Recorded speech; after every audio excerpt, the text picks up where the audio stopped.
he's 12!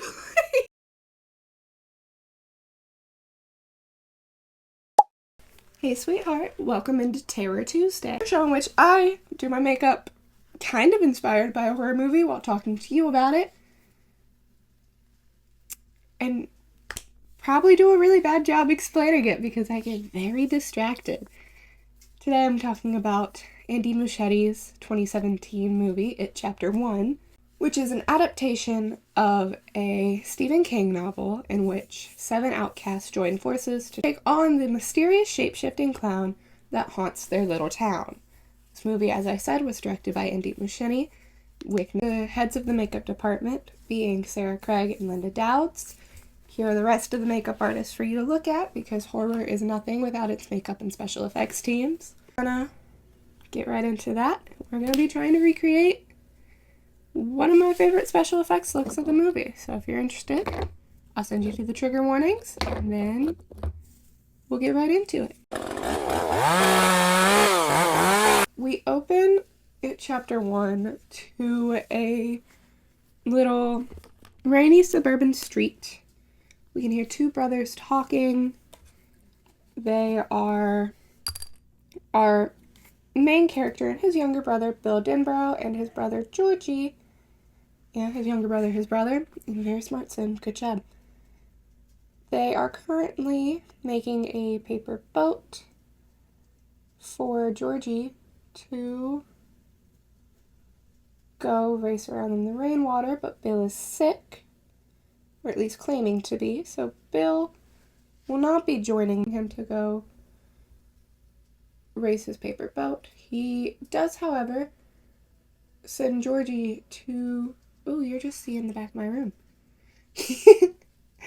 Okay. He does, however, send Georgie to the basement, or the cellar. They call it a cellar, but it doesn't have outdoor access, so I think it's just a basement. I'm not an architect, though.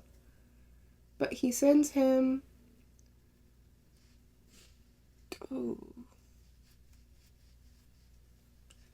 to go get wax so he can seal the boat and it'll actually float in the water. Georgie goes down there. His flashlight ends up reflecting light onto some sort of something on the shelf. It's like these 2 little round pieces of glass. I'm not sure what they are. For a second I thought they were like pipes, and I don't think that's what that is. But it reflects light in a way that looks like a pair of eyes watching him, and that really freaks Georgie out. He ends up getting the wax and running back upstairs to Bill, who seals up the SS Georgie and sends him on his merry way. While he's out there, Georgie is doing pretty well on his timing with chasing his little boat until he hits his head on a street set up to warn people that the water team is currently they're working. It's like a dairy waterworks thing, and this leads to him losing track of his boat, which ends up going into a sewer drain. Now, Georgie very tragically gets to meet our main villain here as Pennywise, who resides in the sewers, is waiting there holding his boat. In the book, there's some weird stuff going on with the turtle about this point, as I did read up until chapter 3, and then DNF'd it because but Pennywise playfully introduces himself to Georgie. In the book, I'd like to let you know, if you don't know, when Georgie meets Pennywise for the first time, he has Bill's eyes.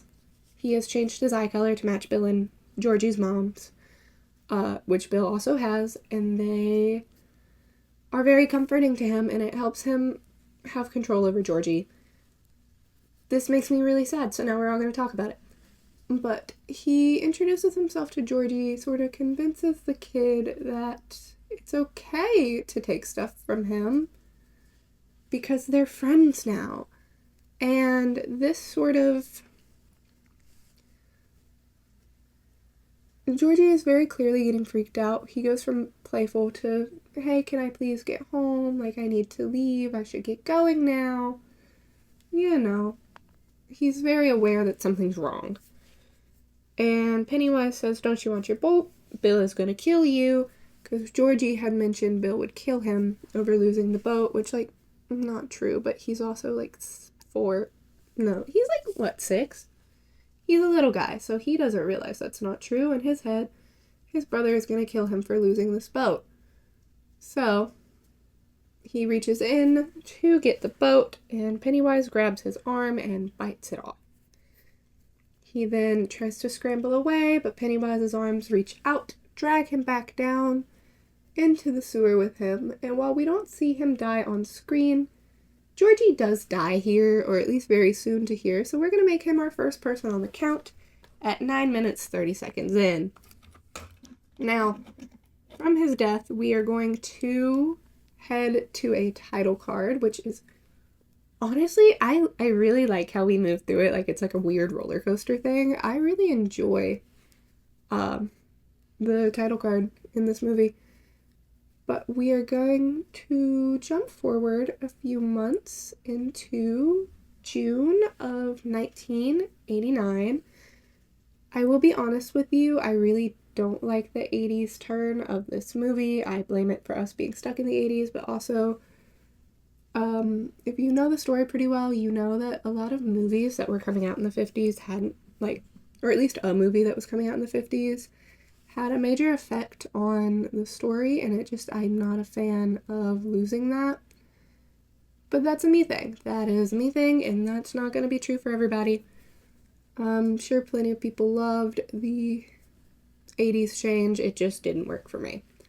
Now, that being said, I do love this movie, and I definitely have some qualms with Mike's changes, but I think Chosen Jacobs, who we're going to meet now playing Mike, did a beautiful job.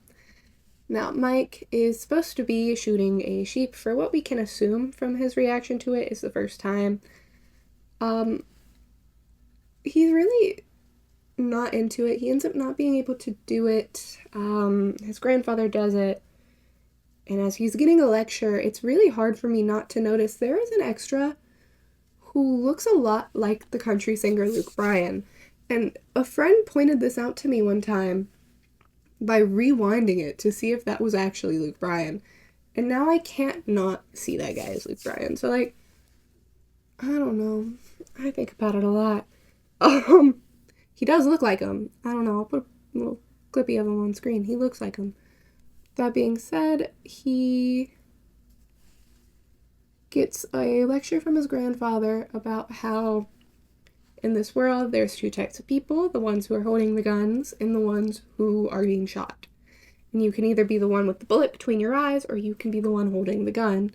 That's a decision you have to make for yourself, which, like, bro, he's 12! Like, don't be mean to him. He is 12. I understand the thought process, and I understand that, like, what he's trying to say, especially considering the way he is treated by people around him. But, like, man, he's a little 12-year-old boy. Forgive him for not wanting to kill a cute animal. He's a child. That being said, though, we're going to leave Mike, who is left to contemplate this very deep knowledge he has been gifted as we go to meet what I call the It Boys of the month. We're going to go meet Bill, Eddie, and Richie, who are all coming out of a door at the exact same time because they are hopelessly attached to each other. They're discussing their friend Stan's bar mitzvah. Stan runs up behind them as they're trying to explain it, and we watch them sort of walk down the hall together, talking about it for a little while longer, until Greta Keene passes by them, and we change to follow her instead, as she goes to the bathroom to harass our main girl, Beverly Marsh, who is just trying to smoke a cigarette in the bathroom, probably also trying to avoid Henry Bowers and his gang, as they are very close by.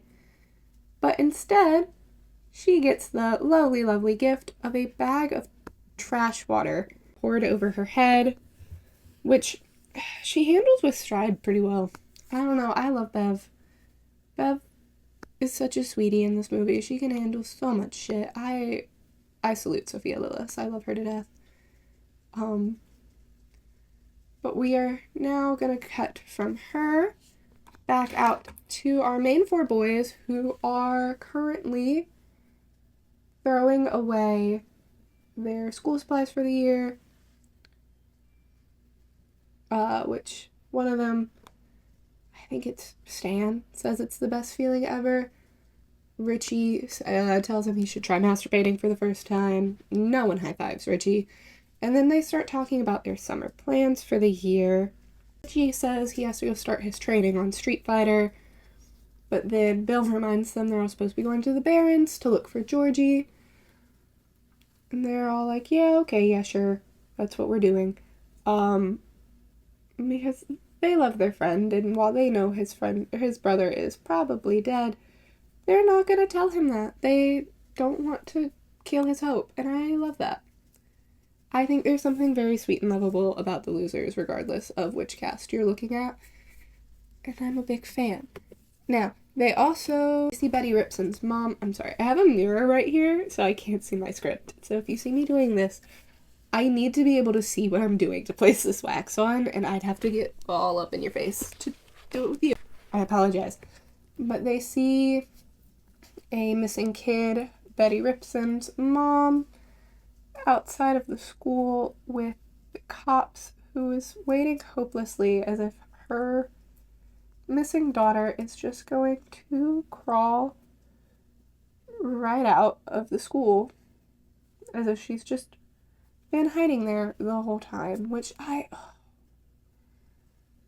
really wish more of the parents acted like Betty Ripson's mom. I don't know, I feel like a lot of them are so stoic, and I understand it's supposed to be like grieving is different or whatever. But Bill and Zach and Sharon Denborough, when I get you. Oh, when I get you. Now, we are going to swap over. Or no, I lied. Now, this gets cut off by the Bowers gang coming to harass our main boys, who are like our main bullies. There's 4 of them. Only 3 of them are here, though. I think that's very funny. You can very slightly see Logan Thompson, who plays Vic, leaning against the car in the background. I love this. I love that he said, that is not my problem, and I'm not going over there with the cops. As close as we get to canon Vic from other things. But the other boys would be Belch Huggins, Patrick Hochstetter, and Henry Bowers himself, who is kind of the gang's little ringleader. They go over to harass the boys, steal Stan's kippa, so I think that's how you say that, and throw it through a school bus. They are honestly very homophobic in a way. I find almost funny. Like, it's so fake. I don't know. I think you can tell the boys really didn't enjoy being mean to the other kids, and I think that's really cute. I don't know. I love Nicholas Hamilton's voice he chose to do for this character. There's something about Henry Bowers who's weirdly southern for a kid living in Maine and also sounds like he's smoked 3 packs a day for 20 years. And I think that choice was such a delicious one on Nick's part. Why did he do that? He's Australian, I'm pretty sure. So, like, I don't know. Maybe that's just how Americans sound to him. Maybe we're all Southern in his head. But I love it. I think it's so good. Anyway, we are going to leave our boys, who are nearly saved by the fact that Henry Bowers' cop daddy is standing over there with Ripsom's mom and notices him. We'll come to find out later on that Butch Bowers is very much so a very abusive man to his son. And while I'm not excusing Henry's behavior, I do enjoy the fact that it's very clear that Henry's behavior is very learned. However, we're going to meet our last boy of the Losers Club so that we can leave this exposition and finally start getting into the meat and potatoes of this story, which is Ben Hanscom, who is hiding in the back of the school as, for reasons unknown to us currently, at least in this version, the Bowers gang is, like, after him. They want him bad. They're gonna hurt that little boy. But Bev Marsh comes out and needs to get through him, so she asks if there's a password or something. He very nervously apologizes, and she says that sorry is not a password. He breaks his little diorama while he's talking to her because he gets so nervous that he can't function properly. I'm sorry, I will forever always be a Ben and Bev shipper. And maybe that's because, again, I watched the 1990s one before watching this one. But, like, I don't know. I think they have a charm that Bill and Bev never were going to have, ever. Like, they just weren't. They were never going to have the same charm. But she steals his headphones, realizes he's listening to New Kids on the Block, and thinks it's, like, a little joke about how he's the new kid. It becomes a little running thing between the two of them for a little bit. She signs his yearbook, which for some reason is a big enough deal. It's going to come back to us next movie. And then she sort of makes her leave. He hollers out, "Please don't go, girl," which is another New Kids on the Block song. And we are now done with our exposition as Ben walks away. We go home with Bill, our main boy of the movie, to see he has set up a diorama of sorts in his garage of the dairy drain system, as he is determined that they can still find Georgie alive. I love him so much. That poor baby. Which his dad is getting on him for, ends up yelling at him, tells him to take it down before his mom can see, that he shouldn't be going through his office if he needs something to ask. When he says he's looking for Georgie, his dad yells at him that Georgie's dead, and, like, I understand these parents are grieving, but why are you leaving your 12-year-old to grieve alone? Guys, I hate them. That being said, I am going to mention here, I think Jaden Martell did the stutter the absolute best out of every actor who has ever played Bill Denborough. Out of all four, I think his stuttering is the most realistic. It sounds the most natural. I've heard he actually, like, really struggled to stop doing it after this movie. I don't remember where I heard that. I think he said it in an interview somewhere. But he's mentioned, like, finding it really difficult to stop stuttering after doing this, and how he'd accidentally do it in other auditions and have to ask if he could do it again. And, like, I guess he's lucky enough that people knew he was in this, because he's still booked. He's doing great. Love Jaden Martell. Absolute favorite Scream King. But we are going to leave Bill and come back to Mike, who will be our first of the 7 losers to meet Pennywise. He is running a meat delivery for his grandfather, and when he gets to the door, which he's very lucky to be able to hide behind, as Henry Bowers and his goons are out being hooligans, he sees the door he'd normally go through for his deliveries turn into the door of his childhood bedroom of sorts, as hands start screaming for him. They're very burnt, very disheveled and burnt, reaching in to try and grab him. They're calling out his name. A sheep bleats as the door swings open, and then we see Mr. Pennywise just hanging out on a meat hook, which is, it's so funny. I know it's not supposed to be, but something about the way that he's just hanging there is hilarious to me. Bro, why is that what you chose for yourself? You could do whatever you wanted to scare this kid. And you said, man, let me hang myself up by a meat hook. Huh? Okay. If that's what you're into, buddy. But as Pennywise kind of starts coming closer, somehow the kid is miraculously saved from the clown by a racist as Henry comes by to scream at him to get out of his town. And then he's on the ground panicking. The owner of the shop comes out and actually seems genuinely concerned for him, which is nice. I'm glad that at least every now and then some of the adults in this movie can have feelings. But we are going to leave Mike to go to the temple where Stan is supposed to be practicing for his bar mitzvah. He's practicing some sort of reading. I'm sorry, I'm not Jewish. I don't exactly know what he's reading from the Torah, but it's something from the Torah. Never been to a bar mitzvah. And his dad says it's obvious he's not studying. We hate his dad too. All the parents in this movie stuff. Just get prepared for that. So his dad sends him away, tells him to go put his Torah up in the office, and Stan walks in, shielding his face, because there is a painting on his dad's office wall that freaks him out. The painting is crooked, however, and he cannot leave things alone. So Stan does, in fact, come over to fix that painting, which we get a really nice shot, actually. I love this shot, where we sort of take on the painting's eyes for a minute, which is how we know she's gonna come to life.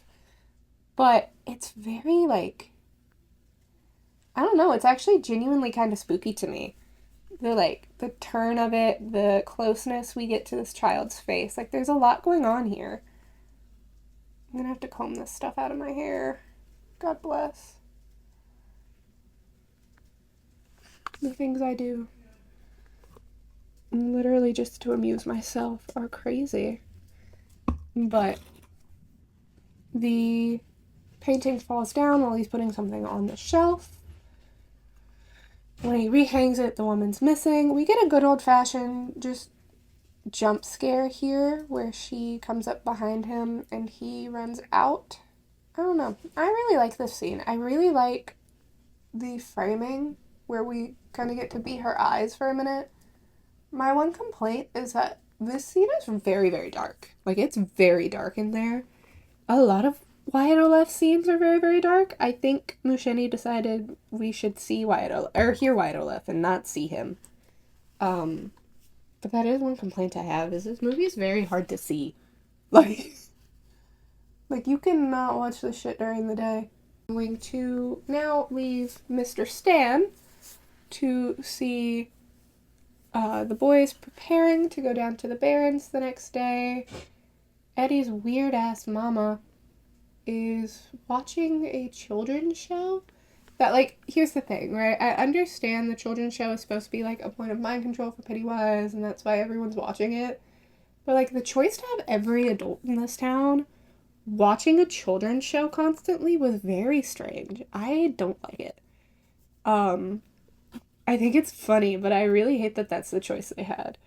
However, we're watching them prepare. Eddie gives his mom a kiss goodbye. Richie makes a joke asking if his mom wants a kiss from him too, which she is not amused by. And then we, there we go, I need a little more. And then we head out to the library as we join Ben, who does not have any friends, so he is reading up on dairy history. The librarian gets on his ass about how he doesn't have any friends, and, like, man, leave him alone. But he is looking at something about an egg hunt going wrong. He gets to experience one of Pennywise's favorite tricks in this movie, which is just slowly zooming in on a picture until you realize something's wrong.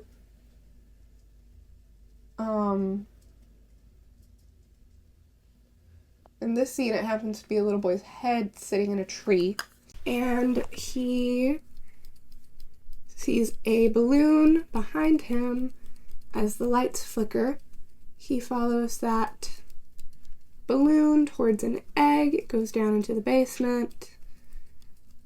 The lights flicker again, and then a headless boy begins to chase Ben around. I love Egg Boy. I don't know. I think he's so fun. I love the weird way he moves. He's very wiggly. But Ben manages to escape Egg Boy and head out into the world. However, the Bowers gang is waiting for him outside the library. There is latex in this curl. Oh god. I'm gonna wash my hair after this, so it's gonna be alright. But damn.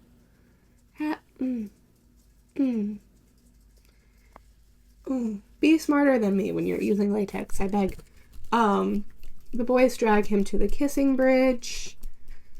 Then Henry reminds him that the kissing bridge is for two things, kissing and carving names. And then he begins to carve his first initial into Ben's stomach, which Belch does not. Belch is very bothered by this because Vic does not get rights in either adaptation. Normally, I'm pretty sure it's Vic. I think in the miniseries it might be Vic, who's like, you're not really gonna cut him, right? But regardless of what version you're watching, Vic does not have his full potential. I've heard plenty of people talk about the book and how Vic is like this very interesting, almost other voice on Henry's shoulder, and you don't get that in this, but you don't get that in the 90s one either. Maybe I'm biased, but I forgive the 90s one more because Patrick isn't there, so you don't have the devil on his shoulder either. But that being said, he is carving into Ben's stomach. Ben manages to kick off and get away from them, rolls down the hill, the boys follow him, and he ends up in the Barrens, where the main Losers Club, or at this point they're the only members of the Losers Club, are looking for Georgie. They take him to a pharmacy, but before we can fully see that, we see that Patrick has tried to follow Ben, and he makes it to the Barrens after they have already left, just to find that there are zombie kids hiding in the drain pipes of the sewer. Now, he ends up getting killed by Pennywise here, or at least made to float by Pennywise here, at about 36 minutes, 20 seconds in. But this makes this version of Patrick a lot lamer than the other versions of him, as other versions of Patrick, wouldn't be scared of this. Patrick believes he is God, and only fears himself. And so this choice is very fun to me, because it's like, yeah, we're gonna have Patrick, but we're not gonna have Patrick, because he's still a little too freak strange, and we don't want him. But, like, why did we have him if we weren't gonna have him to his full potential of insane? I don't know. But Owen Teague really brought it with this performance. He really got freaking strange, and I do respect him a lot for that. However, we're going to go back to the pharmacy. They leave Richie outside with Ben to keep watch over him, and the rest of the losers go in to buy supplies. However, they don't have enough money, so they have Bev kind of join them in a heist of stealing all of that, because if Eddie's mom finds out he put that on their credit there, he's going to be in the ER all night. His words, not mine. But the boys are fixing Ben up when Bev comes back out. Bill tries to offer her money for helping, and she shows that she stole a pack of cigarettes, so she's going to call it even. Now, the boys fixing Ben up makes enough noise. She goes in to check on him. She asks if he's sure that they had the right stuff to fix him up, like, sort of teasing him. Bill invites her to join them in the Barrens. The boys talk about all the rumors in the school about how Bev is some giant slut, which just isn't true. And then we get to follow Bev home, as she has just been buying tampons, so whenever a movie makes sure a character's on their period, something weird's about to happen to that character. I do really like that scene too. I don't know if it is a reference to Emily Perkins in Ginger Snaps, who, if you don't know, played the younger version of Bev in the original miniseries, but I'd like to pretend it's a reference to that because that makes me happy. But she gets home, she thinks she's missed her father, but he's coming out of the bathroom as she's going to it. He sort of grabs her hair and plays with it, asks what's in the bag. When he sees it, he makes her promise she's still his little girl. And while you're not being explicitly told what he is doing to her, you're very aware that there's something pedophilic and incestuous happening here. We follow her into the bathroom where we watch her cut off all her hair because her dad is very clearly a fan of it, so she takes it off. I love her. I love her so much, and I'd do anything to protect her. And I love this scene. This is one of my favorite things that got added to the script by Muschietti. Especially since it was only added because they didn't want to hire Sophia because of the short hair. But I don't know. I love the emotion in this. I think it's very well acted. It's one of my favorite scenes. And then the next day, we're going to cut to the boys on a cliff over the quarry. They are having a loogie competition, which is so gross. Nasty. Boys will be boys, I guess, but maybe they shouldn't be. But this is probably our only scene we get of any of these kids being genuinely kids, is the quarry scene.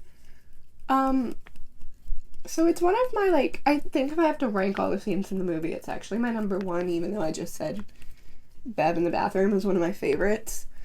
Because the 90s one, we got a lot more of the kids just feeling like kids, them all laying on each other while Bill is telling them a story, and the movie theater scene. We got a lot more of Losers Club feeling like actual children from the original, and I really like that, and I think it was really missing and lacking here. But we get to watch them sort of just playing chicken, and the boys are all kind of staring at Bev while she's sunbathing. We get to see what Ben has been up to since he moved to town because he doesn't have friends, which turns out to be that he is super into dairy history.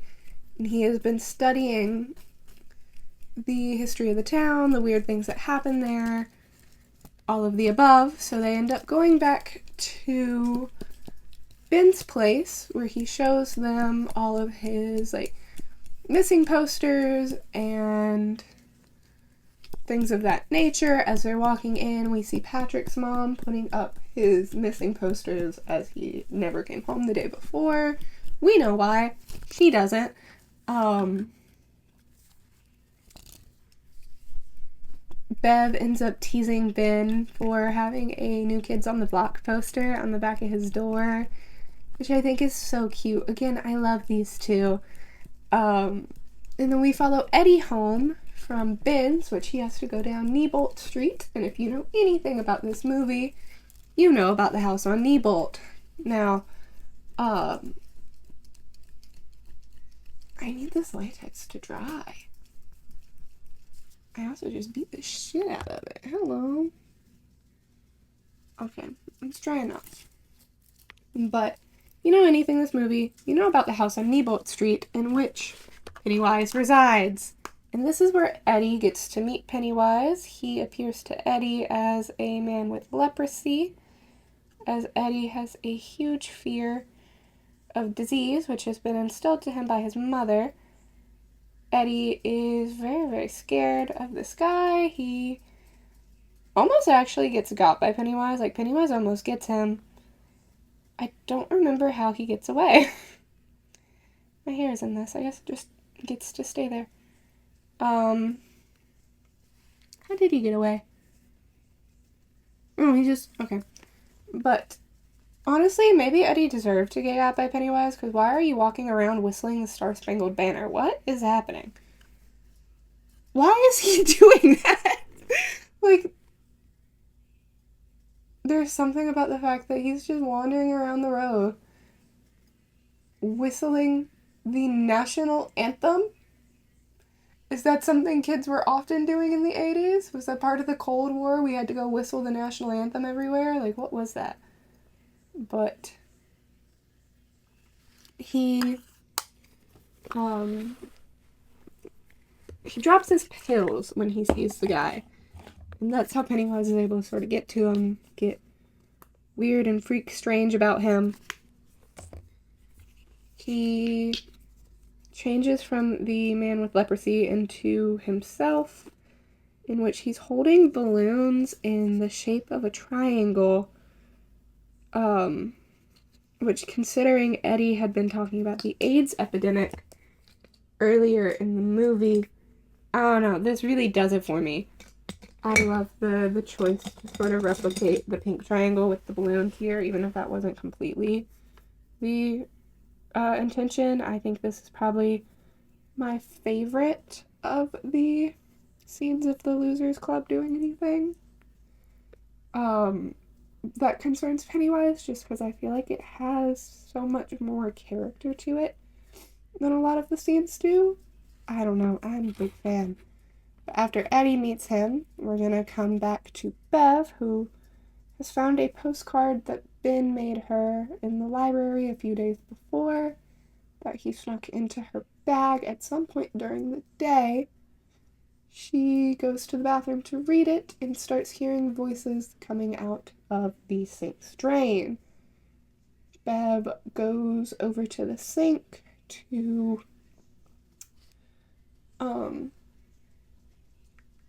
check out what she's hearing. She ends up getting her father's tape measure to kind of see how far down the sink goes. Maybe someone's talking to her through the sink from like another apartment trying to freak her out or something. You don't know. But she ends up pulling her hair back up through the drain. This is one of my favorite scares. I think it's really well done. I could just be biased because, again, I love Sophia Willis, but the way the hair holds her down, the screaming, I don't know, it's so good. This is the blood in the bathroom scene, if you haven't realized yet, which I think is considered the most iconic scene of the It movies. I feel like when you think of It, you probably think of this scene. And it's one of the few ones that I do applaud Machete for making it scarier than the original. I don't think it felt cheaply scarier like the redesign of Pennywise does. I think it genuinely is a very frightening, tense thing. I think there's some really good build-up of the intensity around it. But the bathroom gets covered in blood, and Bev's father, for some reason, cannot see it. It cuts from her sitting covered in blood to a drawing of her Bill has made, where her hair is getting wet, and since it's red pencil, it's starting to look like blood. It's so good. Again, I love a lot of the choices this movie made. But we see Bill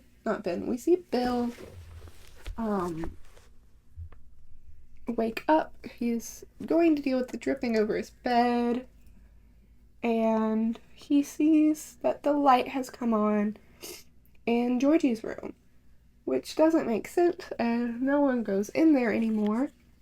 But he goes in. He sort of sits with the plastic turtle, which is a reference to a character that exists in the book, but not in this version of the movie. To be fair, I don't think the turtle showed up in the original either. I think he was sort of just referenced. But we get to spend a little bit of time in Georgie's room until Bill sees Georgie in the doorway and follows him down to the basement, which is full of rainwater. He follows Georgie down and watches him quickly decay in front of him before Pennywise comes out the water with him. Bill runs off, successfully getting away from the weird little freaks down there. And then we come into the next morning, in which Bev is sitting on the fire escape smoking a cigarette, waiting for the boys to show up. They are going to help her clean up the blood in her bathroom. They leave Richie to keep watch, which, with the way Finn Wolfhard's Richie is scripted, I understand why he was left to keep watch, but I do dreadfully miss the scene of the original Losers, in which Richie, instead of cleaning, is like kneeling in front of Bev on the floor, sort of comforting her as she's freaking out over the blood. And I know a lot of it was they were trying to make Bev more like girl boss and Richie more comedic, so I get why we didn't get that scene, but I do really miss it, and I wish it had been here.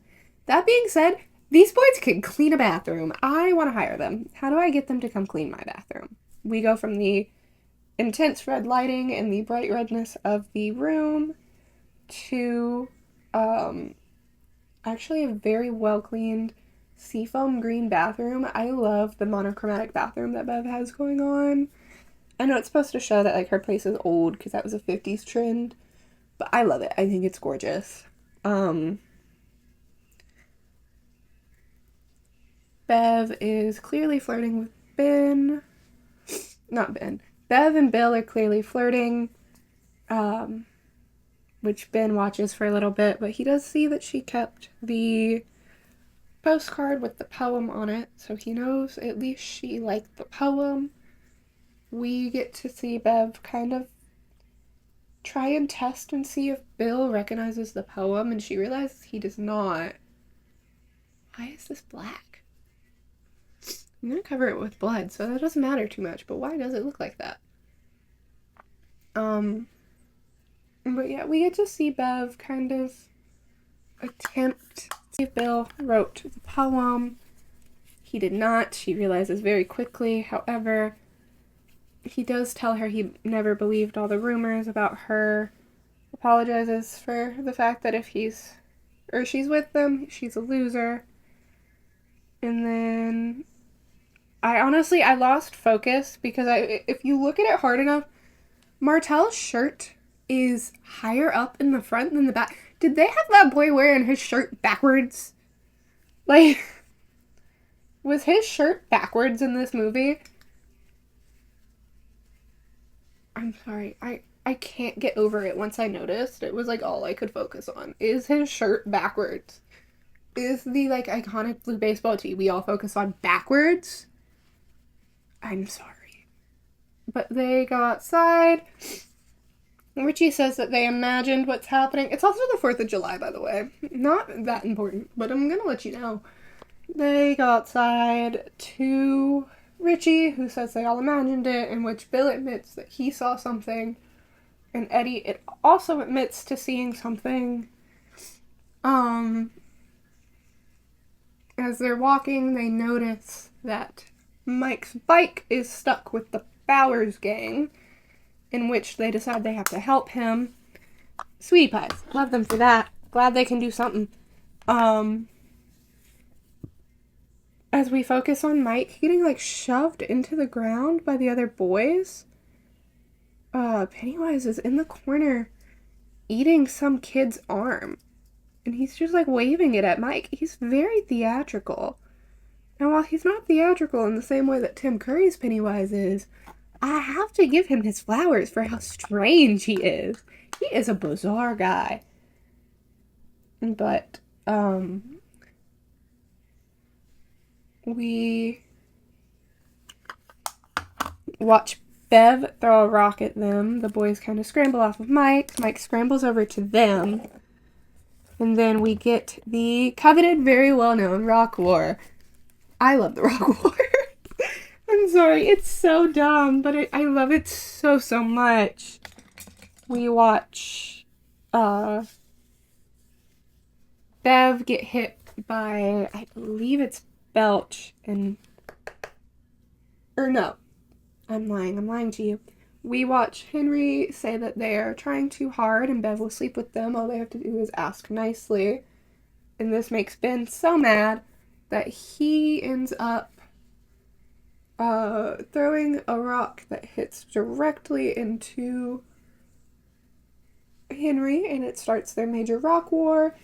Richie immediately gets knocked down, which I find very funny. We watch a very strange editing choice in which they decide to spend a major part, like, I don't know how much of the budget goes into slow-mo and stuff, but I feel like we could have spent it somewhere better than on Belt screaming, "You bitch," at Bev. But I think it's very funny that that's a choice we made, so I'm gonna let it keep happening. I mean, there's nothing I can do to stop it. I think it's the funniest choice you could have made, though. I really do. Mike joins the Losers Club officially. He says that if he's with them, the Bowers gang is going to be after them, and they all point out that Bowers gang is already after him. So it really just gives them more strength in numbers or something of that sort. So they end up going to a 4th of July sort of festival. It explains Pennywise's weird warped addition to the 27 Club. To them, all of the boys talk about stuff they've seen, in which we discover Richie is the only one who hasn't seen anything, but Richie is afraid of clowns. So we all go back to Bill's house, in which they set up a projector in the garage, and we get to watch as they look at the difference between the setup of the town and the sewers, where they notice that everything is connected to the sewers because that's where he resides. This leads to what I think is probably our best scare in the movie, in which in which Pennywise pulls his little trick of zooming in little by little onto a picture until it reveals that he is there, being a little freaking strange. Except in this one, he puts himself into Georgie's face, which is like, he's so evil. Puts himself zoom in on Georgie's face, and then takes over Bill's mom before just full out coming out of the screen and trying to attack different members of the Losers Club from how close they are to the screen. I love this one. I think this one's so good. I could talk about it for days, bro. Just like days. I think this is our most effective scare, and I think Mushini did a great job at putting it in. Now, we are going to watch as it almost gets Bev, but Mike and Ben think fast on their feet and instead open the garage, and the brightness scares Pennywise away. Now that he knows where Pennywise is, you can't say anything to Bill, and he storms off to Neibolt.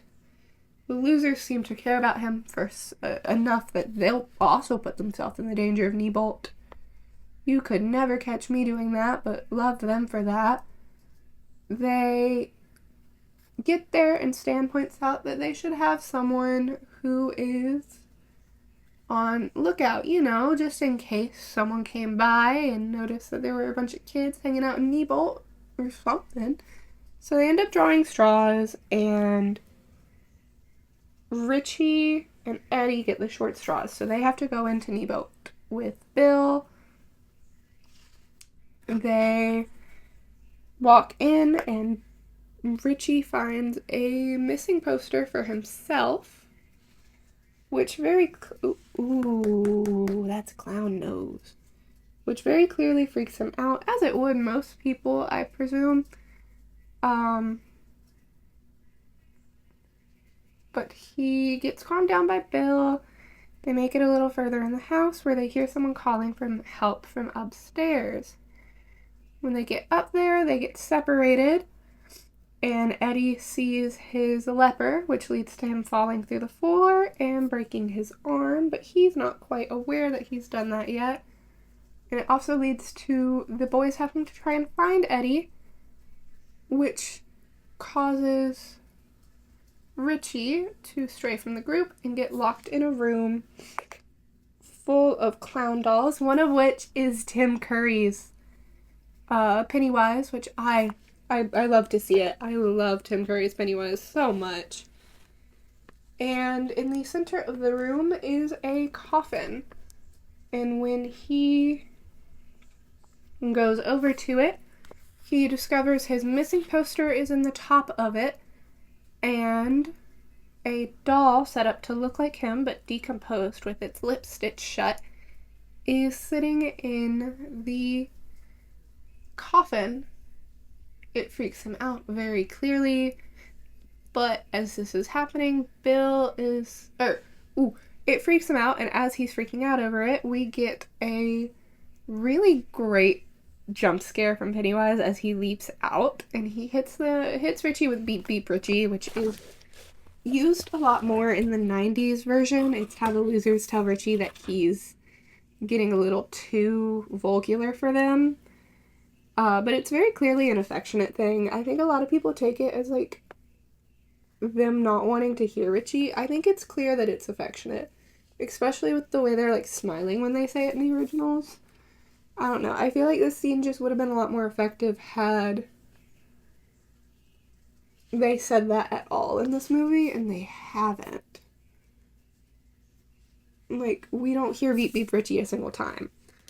But as Pennywise is running towards him, Bill is able to get in. They get Richie out of there, and then they head over to where they get to find a weird, messed up version of Eddie who spits up black goo that starts coming to get them and forces them towards a set of 3 doors.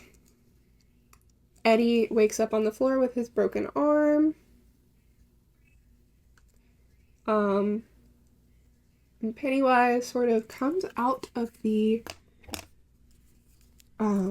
fridge in front of him like a contortionist. It's very interesting. I really like the weird fridge stuff these movies had going on. But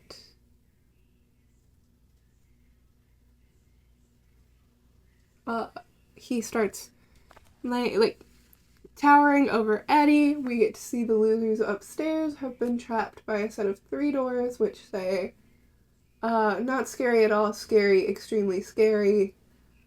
Obviously, the boys go for the door that says not scary at all, in which they find half of Betty Ripson, who asks where her shoe is, while hanging up in there. This clearly freaks them out. They slam the door closed. I'm not adding Betty here. I'm gonna add her later because we didn't see her die on screen, and I am pretty sure she's part of that giant body pile later. So that's when she's gonna get counted. But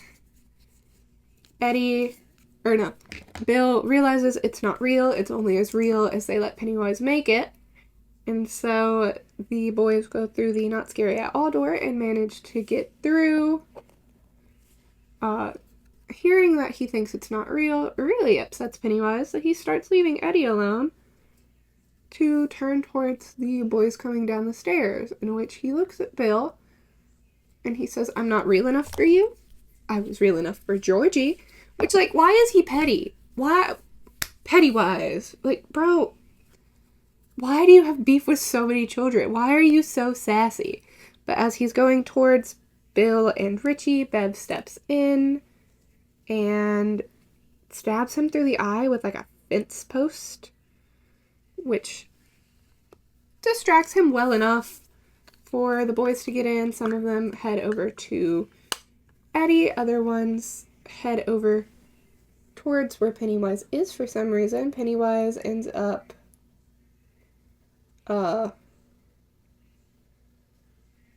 slashing Ben's stomach as he recedes away in his weird disfigured look.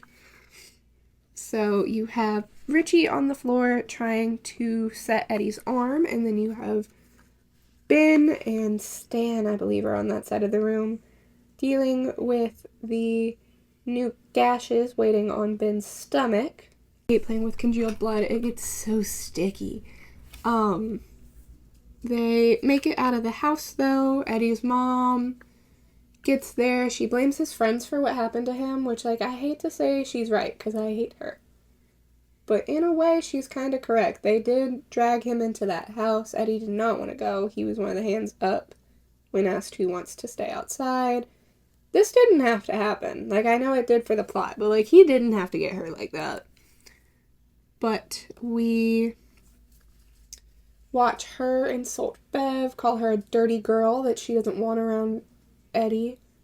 Which, like, again, girl, how do the parents know all the weird, nasty rumors about these children? Like, I get the kids knowing them. Why do the parents know? The parents in these books go crazy. I guess it's because King was a teacher at some point, so I guess he's just used to knowing stuff like that, but, like, man. The Losers Club ends up fighting here, as Bill says they're better prepared for next time, and Stan, in one of his many points that we get to see real, genuine emotion come off this little boy, says there will not be a next time. That they're hurt, there shouldn't be a next time. Bev defends Bill, the rest of the losers are on Stan's side, that, Ben is bleeding, Eddie's on his way to the hospital with a broken arm. Like, we can't keep doing this, we could have died, we don't want to die. Which leads to the Losers Club just completely splitting up. After this, we get to see that Bev and Bill are still hanging out, but the rest of the Losers Club is not. We see that Stan is still seeing Richie, at least at his bar mitzvah, as if you don't know, those two are meant to, like, have grown up together. This is where Dear God is playing. If you know anything about it, you probably know the song Dear God. That's what this is. So, we get to spend a lot of time with our different losers in their own little worlds. And then Bev is trying to... No. And then we cut to August, in which we get to see Henry Bowers and his friends playing with a gun, because why wouldn't they? Why wouldn't they be playing with a gun? Don't you know that's what every weird hick does? I hate this. I hate the scene. I hate that poor cat is put in that situation. I hate Henry Bowers' father more, because who in their right mind shoots a gun at their teenage son's feet like that? Ugh. All the parents in here could get killed, and I'd be fine. And only a couple of them do. But we cut from that to Eddie at the pharmacy, in which he goes to pick up his meds. Greta kind of makes fun of him, offers to sign his cast, tells him that his pills are placebos, and then as she's signing his cast, she puts a huge loser on it. And I really do love the facial acting from Jack Dylan Grazer here, as you can just see Eddie go from, like, oh wow, like, someone's being nice to me, to dropping as he realizes what she's writing. And I think it's just, God, it's such a good acting choice. It's so sad. We go back to Henry, who sees a balloon on his mailbox. He goes over to it and finds the knife he lost back in June when he was carving up Ben. And he goes in the house with it, where the weird children's show they're all watching encourages him to kill his father. He does. And then the show congratulates him for killing his father and tells him to kill them all. And with the power he's just felt from killing his dad, why wouldn't he kill them all? We cut from this to Ev, who's trying to leave the house, but her father, who has heard she's been running around with boys, has added a new lock to their door. he asks her if she's been sleeping with her friends out in the woods, and like, sir, your daughter is like 13. Not even, she's like 12. She's little. But he tells her he found a poem in her underwear drawer, which, why were you looking in her underwear drawer, sir? And asks if she's still his little girl, and instead of the yes, daddy, he has been getting the rest of the movie, she says no. She tries to run away from him, he pins her down, and she kicks him in the groin to get him off her, runs to the bathroom, locks the door. He opens the bathroom door, and she is in there waiting with the back of the toilet lid and crushes it over his face. This happens at about 1:38. After she kills him, she turns around just to see who is there waiting on her but Pennywise. Now, when she is late to their plans, Bill ends up going to her house because it's not like her. And he finds that if you try, you die has been written on her ceiling in blood. So Bill, immediately knowing what this means, decides he's got to get the band back together. He goes to Richie first. Someone calls Eddie. We get the iconic loser lover imagery in the gazebos line from this little scene. And then we all head out on our bikes towards Neibolt Street. I love the bike of like the cycling. I love the zoom in on Mike with the sheep gun, Eddie throwing the fanny pack, the broken bottle. It's all so cute. It's like these kids don't have a clue what they're doing, but they do anything to protect her. And I don't know. I love it. I think this is one of those points where like you do get that feeling that they all care about each other that sometimes feels as if it's kind of lacking in this version. I don't know. I think it's great. I really do. They head into the house. They use a rope to start going down the well.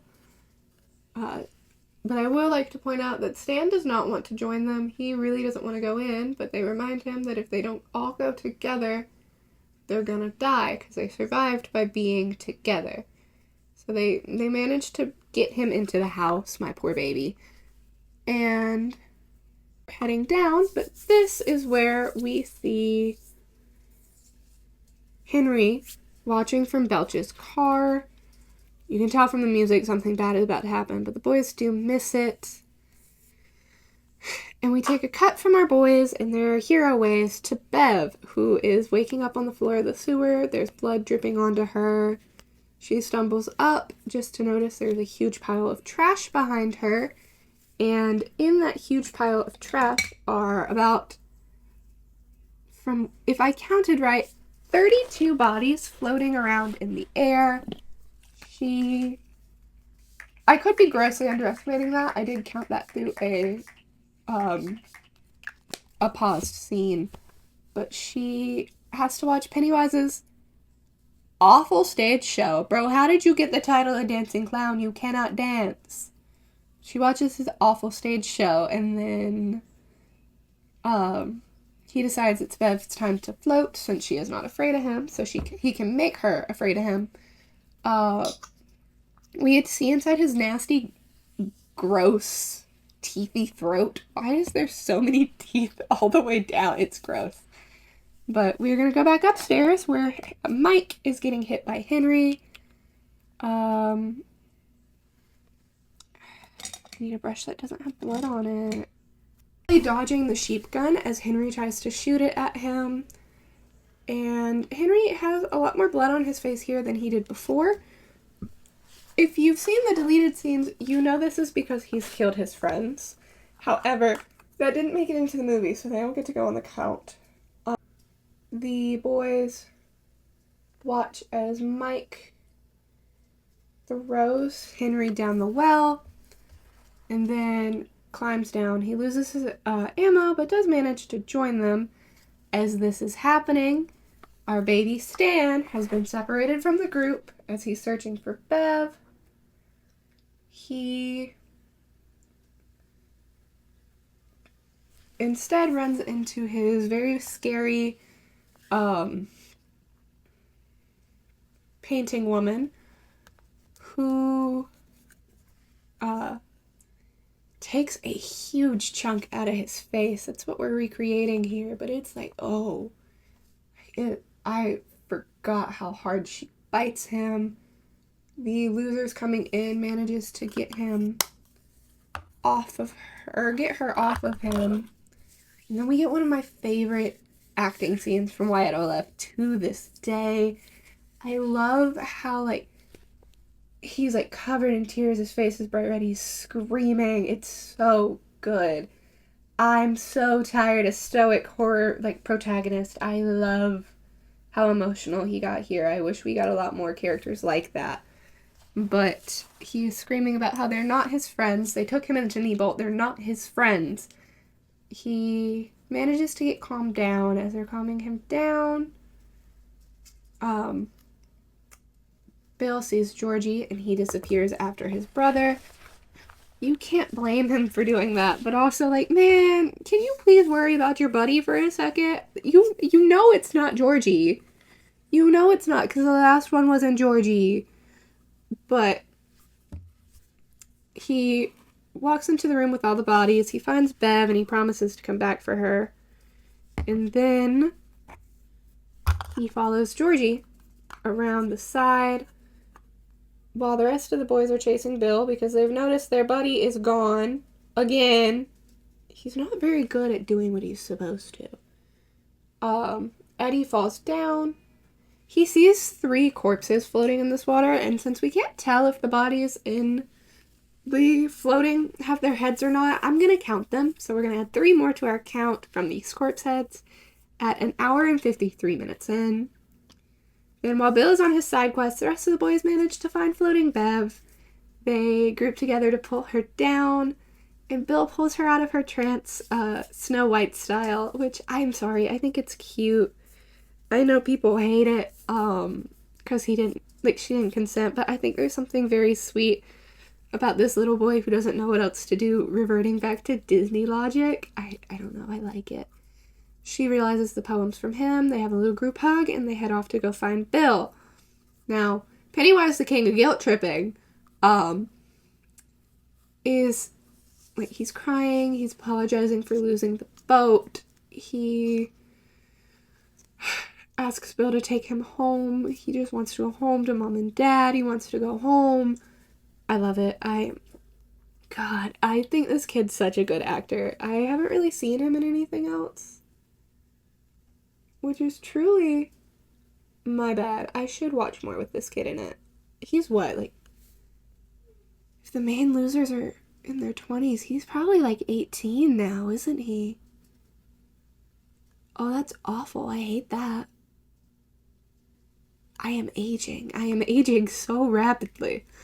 But he says it's not really Bill, or not really Georgie. He manages to bring himself to shoot him with the sheep gun, and he begins convulsing, not unlike a toddler throwing a tantrum, as he turns into Pennywise. I didn't think this through.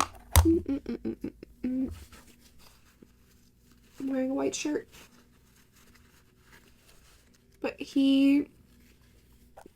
Oh, it's dripping onto my socks. Damn it. Okay. I need to, like, stop the dripping. But he shoots... He's getting yelled at by the other losers to kill Pennywise, but as Mike points out, the gun is no longer loaded. He grabs Bill, says that he will let them all go if they let him just have Bill. We have this huge 7 against 1 sort of fight. This is where we get the, and now I'm gonna have to kill this clown line from Finn Wolfhard. And then we watch as Pennywise begins rapidly changing into all of their fears in hopes that one of them will get scared by him. However, it doesn't work in his favor, but it does work in showing that they had the best, most functional editing team. God, I hope the entire team got their flowers for this. I don't remember. This movie has 12 awards. I don't remember what they are. But the editing on this, God, the way his head's constantly changing, great job. But, like, that was a little mean. He vomits on Eddie at one point while he's Eddie's fear, and, like, man, that was gross. Why'd you do that? But he realizes he can't scare them, and this is useless. So they tell him he's the one who's scared, because now he's going to starve. He backflips into the well. He backflips into the well and starts, like, disintegrating. I wish that had been the movie poster. Like, that's so good. He mumbles fear and he disappears. We watch the bodies start floating down. Bill finds Georgie's little raincoat and has a little moment crying over it. The other kids, that was a lot of blood. The other kids sit there and comfort him. We get a group hug, not unlike one we're gonna get from the next movie. And then we get to get out of the sewer. We head over to September, where they are all sort of discussing what happened.